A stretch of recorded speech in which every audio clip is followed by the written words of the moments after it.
The dim light from my laptop flickered across the kitchen table as I tried to make sense of yet another endless spreadsheet. It was nearly midnight, and I was still working after 14 hours at the office. This wasn't unusual. I often brought work home, sacrificing sleep, meals, and weekends. This was all due to my strong belief that family came first.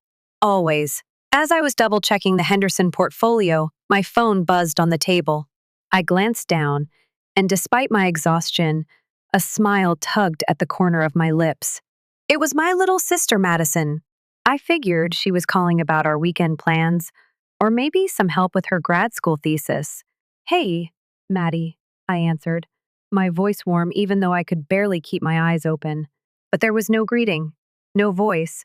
There was only the sound of clinking glasses, loud music, and laughter. A party.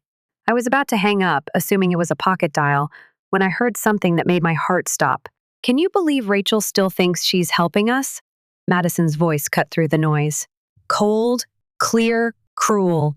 I froze. My real name was Rachel, and she was talking about me. "She's basically an ATM with a pulse," Madison added with a chuckle. Then my mother's laugh followed. I hadn't heard that laugh in years. It was unlike anything I had heard in years. It was sharp and ugly. "She owes us for not having kids or a husband," Mom said with a sneer. And then Caleb, my little brother, chimed in, slurring his words. "Yeah, what else is she going to do with her money?"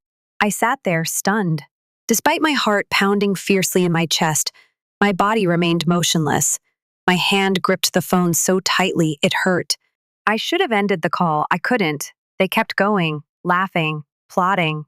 "Let's tell her the rent went up by $250, Madison said casually. "Get her to cover utilities. And my spa days too," Mom added like it was nothing. I sat in that silence, tears sliding down my face, dripping onto the spreadsheet that only minutes ago had been my biggest concern. I wasn't just heartbroken, I was betrayed. 5 years. They endured a period of 5 years filled with canceled vacations, postponed dental work, second jobs, and sleepless nights. This sacrifice was made to ensure their comfortable living standards, all so I could be a good daughter and responsible sister. And now I knew. I wasn't family to them. I was a wallet with a name. With my phone still warm from the call I just ended, I felt like the betrayal had seeped into my bones. The apartment around me felt different, colder, emptier, but maybe it had always been this way, and I was just now seeing it for what it truly was. With a breath I didn't realize I was holding, I finally set the phone down. I moved slowly and deliberately, as if I feared shattering something delicate, even though I couldn't see what had broken. Trust doesn't leave pieces on the floor, just silence in the heart. The spreadsheet on my screen blurred with unshed tears. I wiped my face, sat up straighter, and whispered to no one, "How did I miss this?" I had dedicated my career to identifying patterns, such as fraud detection and numerical inconsistencies, but I had overlooked the most significant one, my own family's use of me as a budget line item. I opened my phone again, hands suddenly steady. The mask was back on. "Hey, I think my phone glitched. I noticed a strange signal just now. Everything okay?" The reply came almost instantly. "Madison, all good. Madison is currently enjoying dinner with her mother and Caleb. Talk tomorrow? Dinner. No party. No laughter." It was just another lie, clean, quick, and well-practiced. I didn't respond. Instead, I closed the Henderson file on my laptop and opened a new spreadsheet. At the top, I typed 2 words in bold capital letters. Exit strategy. I stared at the title, heart pounding in my chest. It felt like betrayal. However, it also brought a sense of liberation. For the first time in years, I wasn't calculating how to help them. I was calculating how to finally help myself. The next 3 hours disappeared in a blur of numbers and memory.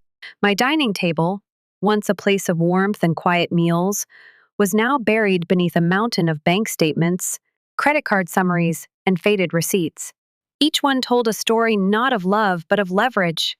I highlighted every rent transfer, every emergency deposit, and every generous birthday gift that had been requested with tears and accepted with smiles that, I now realized, were never for me. The numbers didn't lie. $87,000. That's how much I had given them just in rent. That didn't include Madison's tuition shortfall, Caleb's car repairs, or the urgent medical costs. Mom had sworn were critical. My emergency fund had disappeared into their lifestyle. My vacation savings had become their spa trips. My dental fund was no longer available. My dental fund has vanished, replaced by Madison's new tires and Caleb's third unsuccessful business venture. I whispered it again, this time out loud. How did I miss this? The radiator hissed in the corner, the only answer to the silence of my realization. I opened my laptop and, for the first time in months, typed Madison's name into Facebook's search bar. I hadn't checked in on their social media in forever, too buried in work, too exhausted from covering their needs. But now, I needed to see it for myself. There she was, Madison. I was enjoying a cocktail by the poolside at a resort I had never seen before. Weekend getaway. Blessed. 2 weeks had passed since she'd sobbed on the phone, pleading for assistance with a past-due utility bill. My jaw clenched as I clicked over to Mom's profile next. There she was, smiling in the mirror of an upscale salon, her hair freshly highlighted, nails immaculately done. Had to treat myself. New look, new chapter. 3 days after I'd wired her $600 for critical medical tests. I didn't have to search for Caleb. I knew what I'd find. And I was right. There he was, his arms wrapped around a girl, just as I had imagined. He informed me the same weekend that he couldn't call due to his heavy workload from finals. Study break. The same weekend he told me he couldn't call because he was buried in finals. I slammed the laptop shut. I couldn't look anymore, couldn't breathe. Next, uninvited and cruel memories emerged.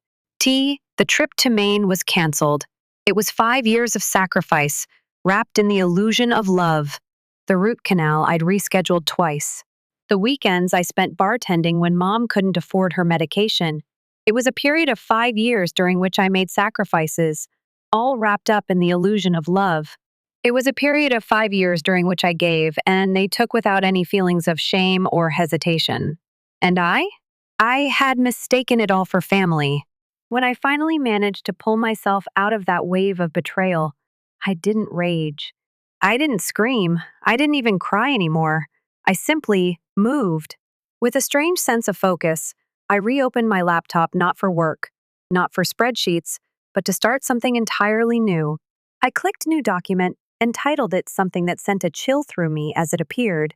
I am not applying for a job. Exit strategy. Not for a job, not for a relationship, for my family. I wasn't sure yet what it would look like, but I knew one thing. The version of me that folded under guilt every time they cried was gone. That night, we process every bank transfer. Then I receive every Venmo payment. Instead, I gathered evidence. Every bank transfer. Every Venmo payment. Every time they called me at 10 p.m. asking for just a little help. I organized it all dates, ammo I analyzed their social media posts, and then I cross-referenced it with their public lives. I analyzed their social media posts, travel photos, salon. They never anticipated that I would follow all the small digital clues they left behind. I'd follow. What emerged was a pattern as clean and damning as any audit I'd ever performed. The lies weren't occasional, they were strategic. By the time the sun began peeking over the Boston skyline, I had everything I needed to know. But there was still one more test. I texted Madison. Hey, my phone glitched earlier. Weird signal. Everything okay? Her reply came almost immediately. All good. I just had dinner with Mom and Caleb. Talk tomorrow? There was no mention of the party. There was no hint of the words I'd heard, words that had sliced me open. It was her casual deceit that sealed it. So I pushed the Henderson portfolio aside for one more day. I didn't tell my boss. I didn't cancel meetings. Instead, I started baking. Chocolate cake. This cake was the one about which everyone had raved. He was the one I brought to every birthday, every holiday, and every family dinner, like some symbol of my reliability. It would be my final offering. I was going to Sunday dinner. And they would never see it coming. The familiar colonial house came into view just as the sun began to dip below the Boston skyline, casting everything in warm, deceptive light. I parked at the curb like always, slid the chocolate cake onto the passenger seat, and sat still for a moment, hands gripping the wheel. They had no idea this would be the last time I played the part they assigned me. When I stepped onto the porch, Madison flung the door open like a golden retriever greeting her favorite benefactor. Daff! You made it! Her embrace was tight, practiced. I noticed the gel manicured glittered tips, clean cuticles, easily a $70 job. Her oversized watch glinted on her wrist, another recent splurge. I smiled effortlessly. Wouldn't miss it, I said softly. Inside, the scent of roast chicken and lemon squares filled the air. Mom appeared, arms outstretched, wearing a cashmere sweater in a shade too expensive to be accidental. There's my responsible girl, she cooed. The phrase hit differently now. I used to feel proud when she said it. Now, I recognized it for what it was, code for useful. I let her hug me anyway. Caleb trailed in last, offered a one-armed hug and a stiff nod. I counted exactly 2 seconds of physical contact before he retreated to the couch. On the wall above him hung a 65-inch TV I hadn't seen before. It flickered silently, showcasing a luxury car commercial. New TV? I asked, tilting my head. Oh, that thing. Mom waved it off. It's a Black Friday deal, practically free. Strange. It had been 4 months since Black Friday. Only 6 weeks had passed since the model's release. I scanned the room more closely now, Madison's leather tote resting by the coat rack won. I'd seen listed at $450 just last week. Caleb's sneakers, fresh from a designer brand that didn't sell anything under $200, adorned the room. The wine glasses were not the mismatched ones we used to drink from at thrift stores. These had weight, crystal. They were thriving off of me, and they thought I was too blind to see it. Dinner's ready, Mom called from the kitchen, and we gathered around the oak table like a happy, functional family. I played along, pouring wine, passing plates, and laughing softly at old jokes. They had no idea the performance had flipped. They weren't the audience anymore. I was. And I was watching everything. The first half of dinner played out like every other family meal I'd funded over the years, forced warmth, casual laughter, and just enough manufactured crisis to set the stage for the ask.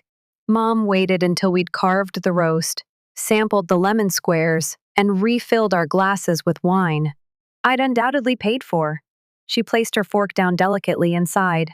We've had some unexpected news, she began, her tone sliding into that familiar, syrupy cadence that had once disarmed me. Madison and Caleb instantly exchanged glances. The landlord called yesterday, Mom continued, eyes downcast. Rent is going up by $250 next month. I raised an eyebrow, slow and measured. That's a big jump.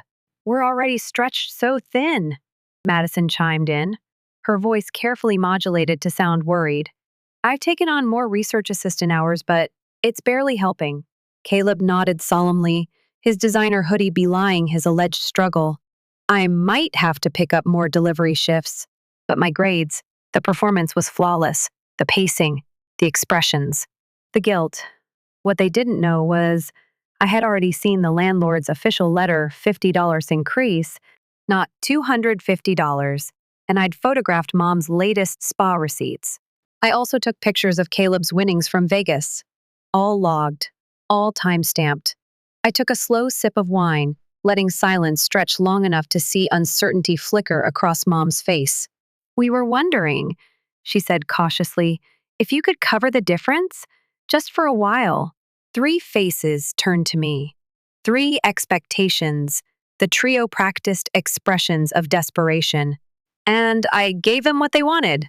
Of course, I said, my voice even and warm. Family comes first. Their relief was instant and palpable. Shoulders dropped, smiles reappeared. Madison reached across the table to squeeze my hand. You're an angel, Mom breathed. We don't know what we'd do without you. I smiled back, gentle, unshaken. But inside, I wasn't just playing along anymore. I was documenting, collecting, preparing. Justice is not always loud. It doesn't slam doors or throw dishes. Sometimes it sits quietly at dinner, nodding politely.